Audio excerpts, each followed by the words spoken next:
ఇక్కడ ఉండే పాత్రలందరూ కూడా ఇంతకుముందు నేను పరిచయం చేశాను లాస్ట్ టైం అందరిని కూడా.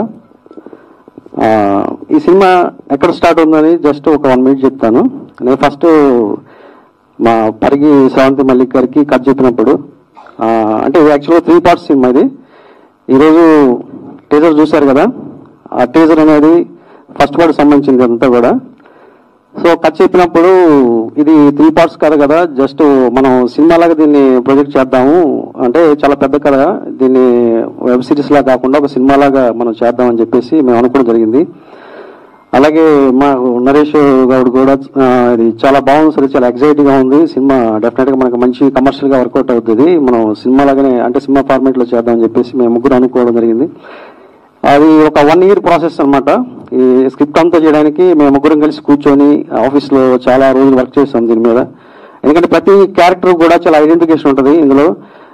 మన పురాణాల్లో కానీ మన భారతంలో కానీ తర్వాత రామాయణం కూడా తీసుకున్నా సరే కొన్ని పాత్రలు మనకి ఐడెంటిఫికేషన్ చేస్తూ ఉంటే ఆ పాత్రలు వాటి వ్యక్తిత్వాలు కానీ వాళ్ళు ఆలోచించే విధానం కానీ బిహేవియర్ కానీ చాలా డిఫరెంట్గా ఉంటాయి కొన్ని పాత్రలు. అలాగా షేక్స్పియర్ కథల్లో కొన్ని ఎమోషన్స్ ఉంటాయి, అంటే మనస్తత్వాలు. ఇందాక యాంకర్ గారు నేను కొంచెం చెప్తే చాలా ఎక్కువ చెప్పేసింది కథ గురించి.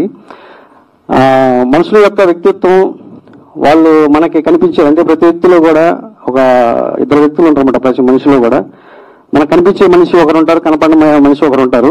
సో ఆ కనపడని మనిషి ఎవరైతే ఉంటారో వాళ్ళు ఉండే ఇంటర్నల్ ఫీలింగ్స్ ఏవైతే ఉంటారో అవన్నీ కూడా మా ప్రభుత్వ సారథి కథలో ప్రజెంట్ చేయడం జరిగిందనమాట.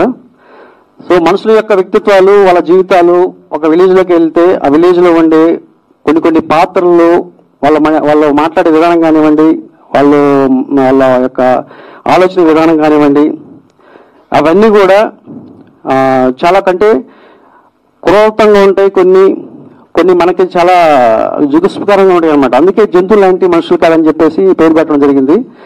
సో మీకు టీజర్ చూశారు కాబట్టి ఆ టీజర్లో నుంచి చాలా వరకు అర్థమై ఉంటుంది. దీనికి మించి అంటే ఇది మనం ఒక 2%, 3%, 99% సినిమాలో ఇంకా అంటే మనకి షాక్ అయ్యే సీన్స్ ఉంటాయి. అన్నీ కూడా మనం చూస్తున్న ప్రతి సీన్ కూడా చాలా ఎంజాయ్గా, అంటే మైండ్కి ఎలా ఉంటుందంటే కొడితే ఒకసారి షాకింగ్లా ఉంటుంది అనమాట. ప్రతి సీన్ కూడా అంత డెప్త్ ఉంటుంది, అంత షాకింగ్లా ఉంటుంది. ఆ స్క్రీన్ ప్లే కానీ డైలాగ్స్ కానీ అవన్నీ కూడా. ఇకపోతే ఇందులో యాక్ట్ చేసిన ప్రతి యాక్టర్ కూడా వాళ్ళు నిజంగా ఏదో వచ్చి యాక్ట్ చేసామన్నగా చేయలేదు, అద్భుతంగా అంటే వాళ్ళ ప్రాణం పెట్టారు. ఒక్కొక్కరు కూడా వాళ్ళ ప్రాణం పెట్టి చేశారు. ఎలాగంటే ఆ పాత్రలో లీనమైపోయి ప్రతి పాత్ర వాళ్ళు ఇంజెక్ట్ చేసుకుని ఒక డ్రగ్స్ లాగా చేశారనమాట. వాళ్ళు చెప్పాలంటే ప్రతి యాక్టర్ కూడా ఇందులో చేసిన 16 మంది ఉన్నారు. 16 మంది కూడా అందరూ రిలేషన్స్, మొత్తం ఎక్కడ అవుట్ సైడ్ క్యారెక్టర్ ఎక్కడ ఉండదు. ప్రతి పాత్ర కూడా ఆ ఫ్యామిలీకి సంబంధించిన రిలేషన్లో ఉంటారు, అందరూ కూడా ఒకరికొక రిలేషన్ అనమాట. సో అన్ని పాత్రల్ని స్క్రీన్ ప్లేలో తీసుకురావడం అనేది చాలా అంటే నాకు చాలా టఫ్ జాబ్ అది. ఇందులో యాక్ట్ చేసిన ప్రతి యాక్టర్ కూడా నేను నిజంగా అంటే వాళ్ళు నాతో చేయడం కాదు, నేను వాళ్ళతో చేసినందుకు నేను హ్యాపీగా ఫీల్ అవుతున్నాను ఇప్పుడు. ఎందుకంటే వాళ్ళు ఒకరికొకరు పోటీ పడి చేశారు. అంటే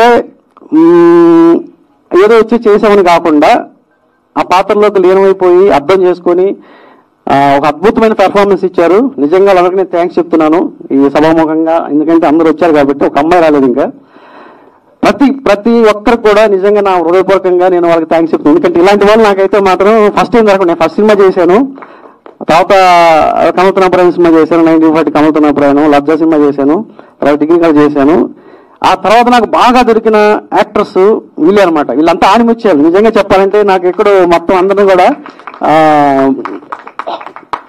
ప్రతి పాత్ర కూడా చాలా అద్భుతంగా, అంటే మీరు చూస్తే సినిమా చూస్తే మేము ఆల్రెడీ షో చేసిన రోజు ఒక 200 members చూసారు ఇదే థియేటర్లో.